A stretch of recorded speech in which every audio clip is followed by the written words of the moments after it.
Assalamualaikum warahmatullahi wabarakatuh. Ujung enjing siang sonten Bapak Ibu guru anu dipihormat sareng sadaya rencengan nu abdi dipika cita. Alhamdulillah orang tiasa kempel dina kaayaan sehat, mugia sawasa dina rahmat Allah Subhanahu wa taala.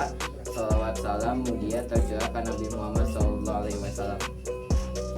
Hadirin anu dipihormat, pendidikan teh kunci pikeun masa depan anu cerah. Ku pendidikan orang bisa ngemukakeun potensi diri, ningkatkeun kualitas hirup jeung nyumbang kana kemajuan bangsa. Rasulullah sallallahu alaihi wasallam nyarios, saha wae anu neangan ilmu, Allah bakal ngagampangkeun jalanna ka surga. Hadis riwayat Muslim. Eta nunjukkeun yang neangan ilmu teh amal mulia. Pendidikan henteu ngukur di sakola tapi oge dina kahirupan sapopoe. Generasi muda kudu disiapkeun pikeun nyahareupeun persaingan global. Urang sadayana boga tanggung jawab pikeun ngadukung pendidikan.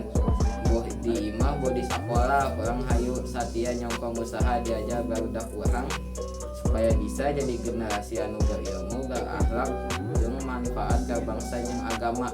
Wassalamualaikum warahmatullahi wabarakatuh. Hanputan upami ayat kirangan upami hoyong pasti leuwih pondok deui abdi tiasa bantu deui.